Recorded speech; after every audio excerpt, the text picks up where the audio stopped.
Now, the 2020 Olympics might seem a long way away to you, but people are already talking about what new sports might be included. Today, I'm going to talk to two people who are hoping their sport might be included. The first is Johnny Mills, whose sport is wakeboarding. Johnny, can you tell us what wakeboarding is? Is it like surfboarding? Well, a bit. It started in California because people wanted to surf but didn't have waves. It's also a bit like water skiing in that the rider is towed behind a specially built speedboat. How fast does the boat go? Usually at about 25 miles per hour or a bit less. The rider uses the wake the board produces in the water to launch into the air. And then you do a lot of complicated things in the air. That's right. Spins of up to 1,260 degrees, things like that. 1,260 degrees? That's impossible, isn't it? Oh no, but it's pretty crazy. You spin round 3.5 times in the air. And then you have to land again without falling over. You'll have to come and watch some wakeboarding if you haven't seen any. Come to Wakestock in July if you can. That's in Wales, isn't it? Yep, Abersoch in North Wales. It's a really popular wakeboarding and music festival. It's right by the beach. It's not quite the same as California, but it's cool. It attracts a lot of great riders. Who does wakeboarding? They reckon about 3 million people all over the world. More guys do it, but there are increasing numbers of girls too. The people who compete are usually in their teens or 20s, but anyone can do it. There's a lot of crossover with other board sports like surfing and skateboarding. The tricks people pull are similar, and the names for things are often the same. And looking at you, I'd say the fashion was similar too? Yeah, the clothes and the lifestyle are similar. Right. Now I'd like to ask Jules Russell about her sport. She's a skater in a roller derby team. Tell us about that, Jules. Is it a popular sport? Yes, it's becoming really popular in the UK.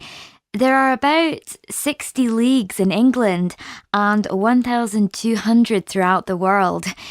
In the US and Canada, of course, and places like Scandinavia and Australia, but lots of other countries too. The sport began in the States, didn't it? Yes, in the 1930s, but it was more for entertainment than sport, and it died out by the 1970s. There was a revival in Texas in 2001, and from then on it's just been growing and growing. So, how do you play it? Well, you have 2 teams of 5 people on roller skates, of course, and they go around an oval track in the same direction. Each team has a jammer who scores points by passing members of the opposing team. They do whatever they can to stop her within reason.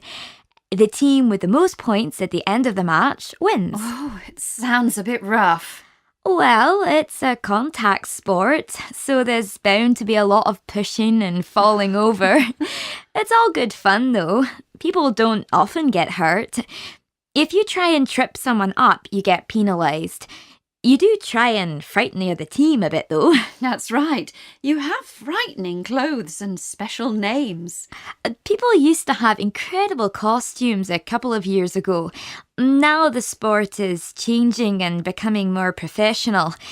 Lots of the teams train 3 or 4 times a week and spend a lot of time in the gym. You have to be really dedicated and fit. We still have nicknames though. I'm the Julifier. And is the sport all female? There are a few men who do it, but it's mostly female and amateur at the moment. Things are changing fast though, so who knows what the future will bring. It would be fantastic to be an Olympic sport. What do you think about the roller derby, Johnny? It's wild. Those ladies scare me to death. Good luck to them with the Olympics thing though, and good luck to us too. Good luck to you both. This recording was brought to you by the British Council. To find others like it, visit www.britishcouncil.org/Learn English Teens.